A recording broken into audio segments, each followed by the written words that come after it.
Non à la rébellion contre Dieu. Plissons l'humilité.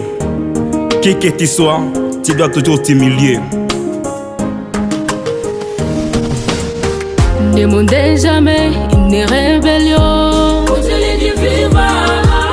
Ne demandez jamais une rébellion. En aucun jour l'homme ne sera à jamais au-dessus de Dieu. En aucun jour Dieu ne donnera l'autorité de sa dignité à un homme. En aucun jour l'homme ne sera à jamais. Le péché est une rébellion contre les Très-Hauts. D'ailleurs, ce rebelle est plus que fou. Car un fou ne devient ça le vouloir. Un fou le devient avec inquiétude. Un fou le devient avec tristesse. Ah bref, il ne devait pas par honneur.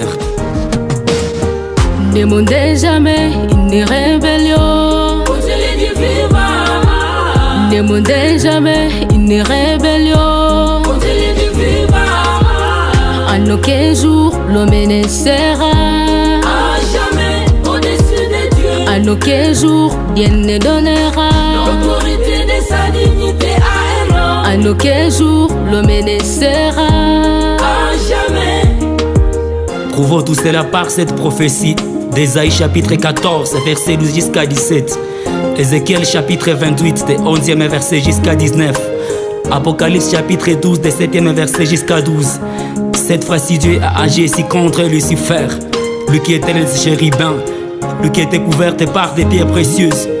Alors toi un homme, quel sera ton sort? Or tu n'es que façonné avec la poussière de la terre, la matière la plus négligée sur les plats économiques. Tu dois toujours t'humilier.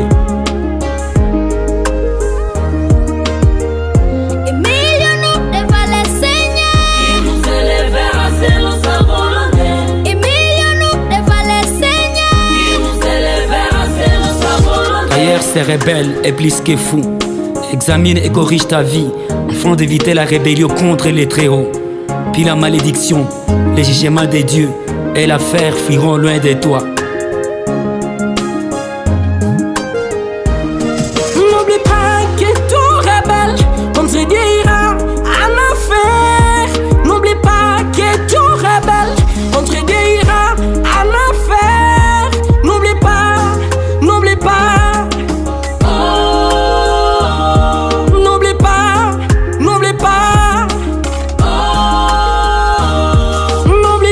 Que tout rebelle contre Dieu ira en enfer. N'oublie pas que tout rebelle contre Dieu ira en enfer. N'oublie pas que tout rebelle contre Dieu ira en enfer. N'oublie pas que tout rebelle contre Dieu ira